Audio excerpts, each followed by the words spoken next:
creatures. Some of you know me, some of you don't. Some of you might have followed me from an entirely different place. Whatever the case, welcome to Spark of Terror, where the light isn't the comfort you were seeking for in the dark. I would like to thank Black Market Voices for giving this little project a brand new home, brand new life, and all the willing talent you could have ever dreamed of. And here at Black Market Voices, we're starting off this Halloween season strong with a real treat. A triple treat, if you will. For this month, we present to you an adaptation of a true classic in 3 parts. So please, make yourself comfortable. Don't mind the maddening darkness lurking at the edges of your mind, and enjoy.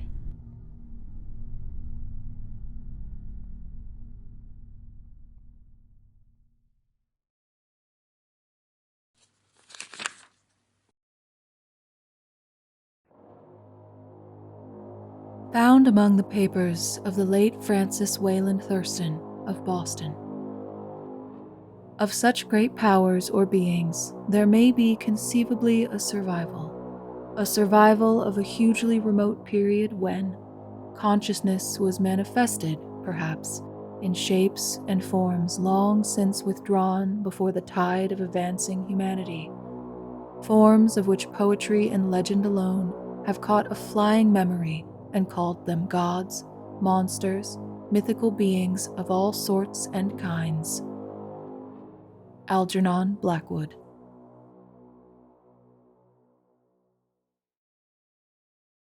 (1) The Horror in Clay.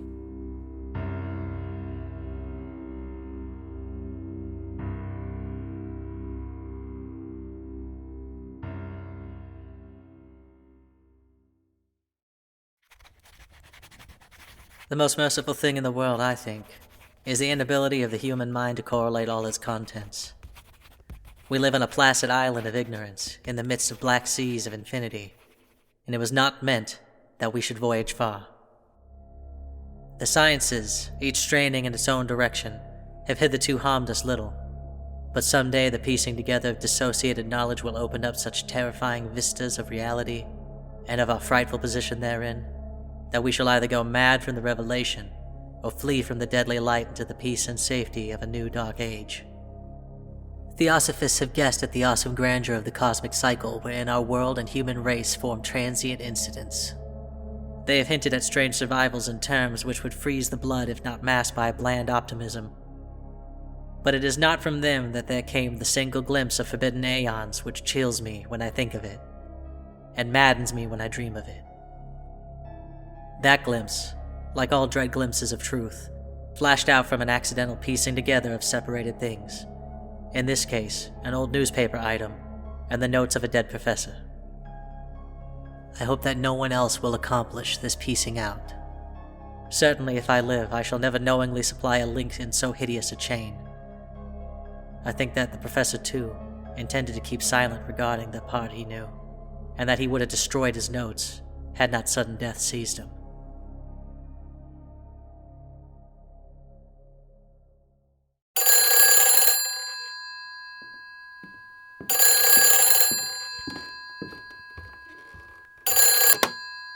Francis Wayland Thurston, speaking.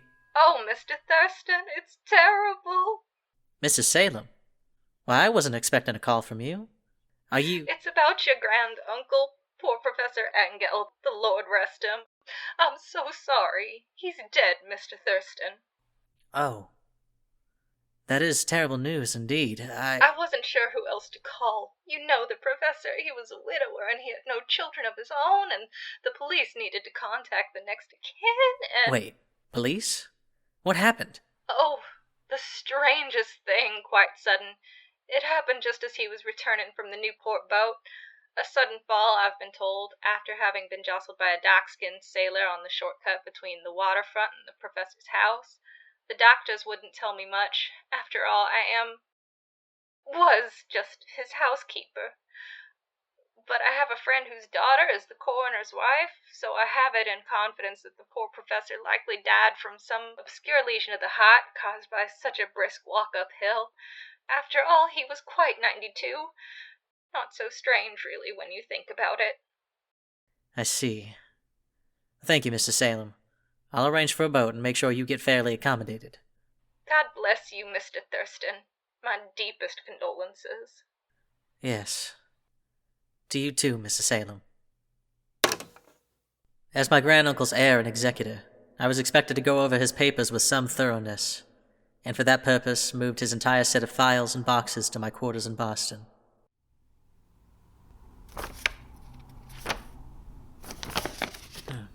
These will be going to the American Archaeological Society for sure, and... what's this box? Locked. Oh, his keyring.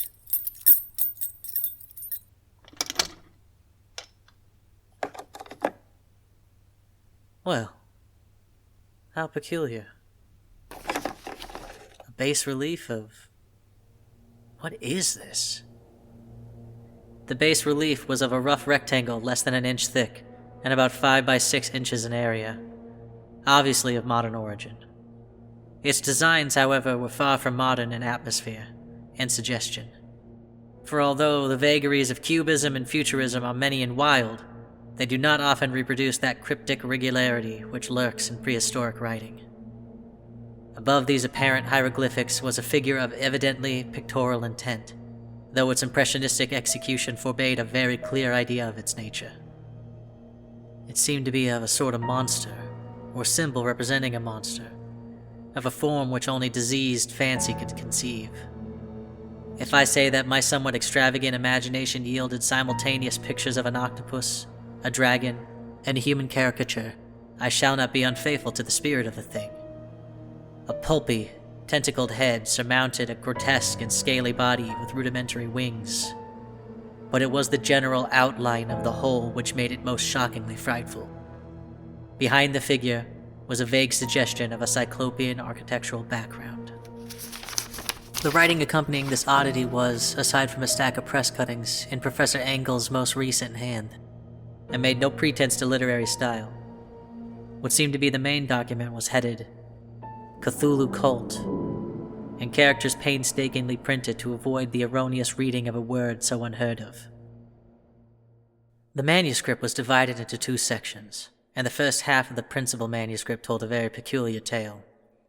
It appears that on March 1st, 1925, a thin, dark young man of neurotic and excited aspect had called upon Professor Angell, bearing the singular clay bas relief, which was then exceedingly damp and fresh.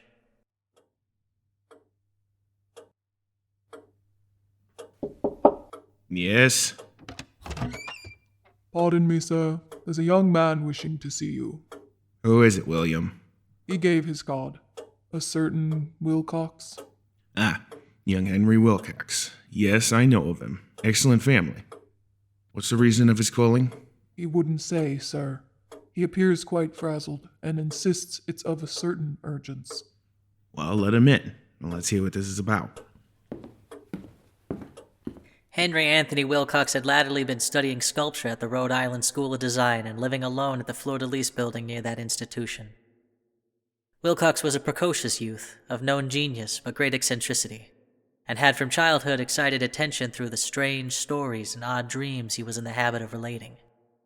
He'd called himself psychically hypersensitive, but the staid folk of the ancient commercial city dismissed him as merely queer. Professor Angell? Mr. Wilcox, I suppose. How's your father? He's, well... Listen, I require the benefit of your archaeological knowledge in identifying the hieroglyphics on this bas-relief. Young man, your convene the conspicuous freshness of this tablet implies kinship with anything but archaeology. It is new, indeed, for I made it last night in a dream of strange cities and Dreams are older than the brooding Tyre or the contemplative Sphinx or Dardengut of Babylon. Mr. Wilcox. Last night, there was an earthquake tremor. The papers are calling it the most considerable felt in New England in some years.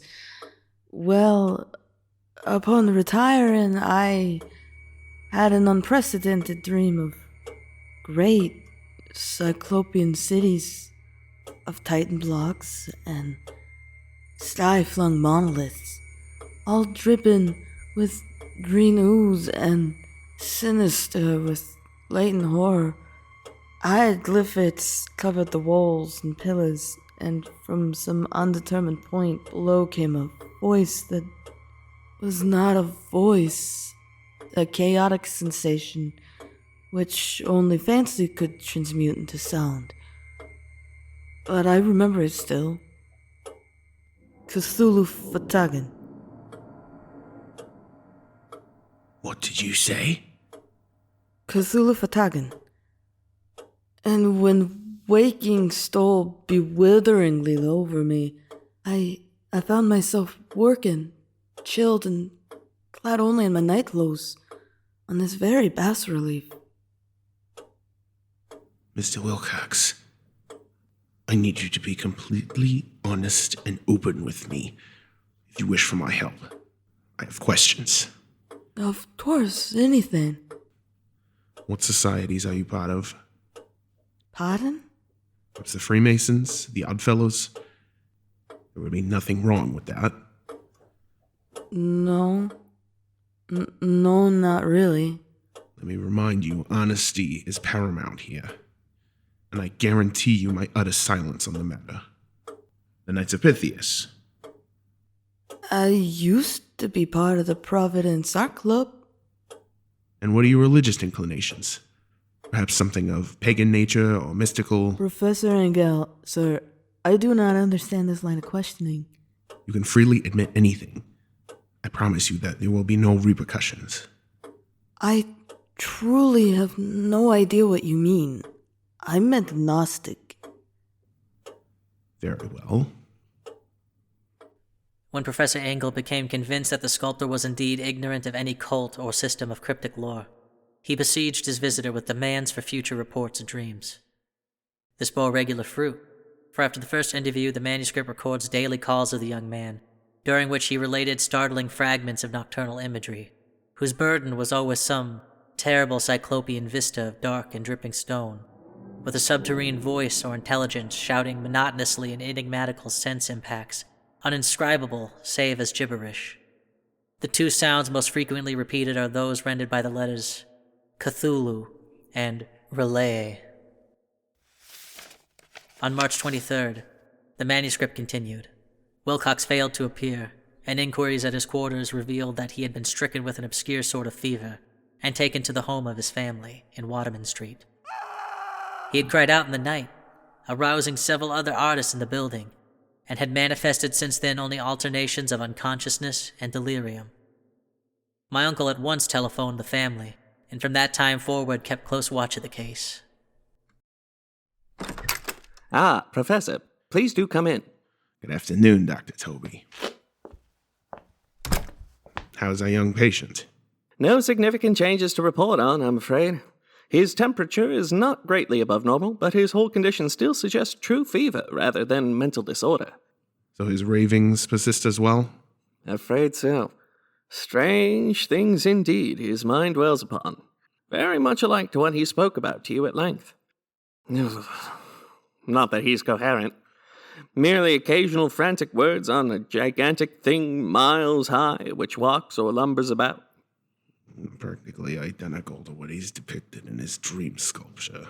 And any reference to this object is invariably a prelude to the unmanned subsidence into lethargy.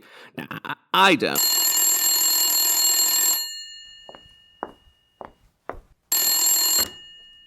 Dr. Tobey speaking.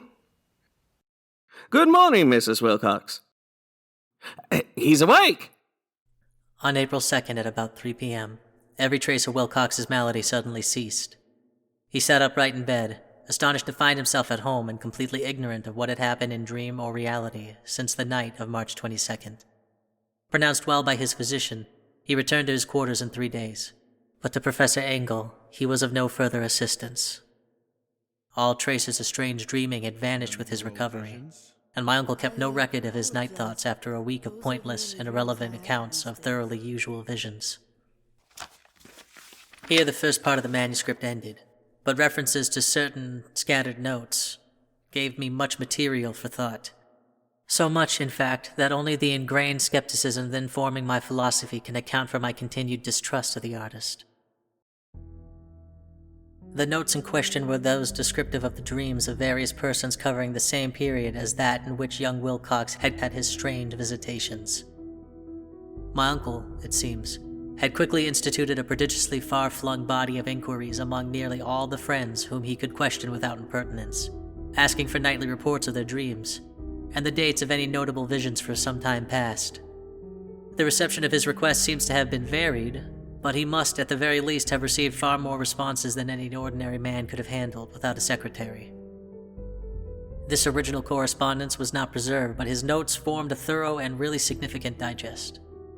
Average people in society and business, New England's traditional salt of the earth, gave an almost completely negative result, though scattered cases of uneasy but formless nocturnal impressions appear here and there, always between March 23rd and April 2nd, the period of young Wilcox's delirium. Scientific men were little more affected, though 4 cases of vague description suggest fugitive glimpses of strange landscapes, and in one case, there is mentioned a dread of something abnormal. It was from the artists and poets that the pertinent answers came, and I know that panic would have broken loose had they been able to compare notes. As it was, lacking their original letters, I half suspected the compiler of having asked leading questions, or having edited the correspondence in corroboration of what he had latently resolved to see. That is why I continued to feel that Wilcox, somehow cognizant of the old data, which my uncle had possessed, had been imposing on the veteran scientist. These responses from aesthetes told a disturbing tale. From February 28th to April 2nd, a large portion of them had dreamed very bizarre things, the intensity of the dreams being immeasurably the stronger during the period of the sculptor's delirium. I saw a gigantic city, unlike anything I've ever witnessed, made almost entirely of pillars, covered in strange symbols and oozing with slime, and it was absolutely horrible, and I heard an unintelligible voice that filled me with dread. Over a fourth of those who reported anything reported scenes and half-sounds not unlike those which Wilcox had described, and some of the dreamers confessed acute fear of the gigantic, nameless thing visible toward the last. A lumbering, monstrous being. One case, which the note describes with emphasis, was very sad. The subject, a widely known architect with leanings towards theosophy and occultism, went violently insane on the date of young Wilcox's seizure, and expired several months later after incessant screamings to be saved from some escaped denizen of hell. Had my uncle referred to these cases by name instead of merely by number, I should have attempted some corroboration and personal investigation. But as it was, I succeeded in tracing down only a few. All of these, however, bore out the notes in full.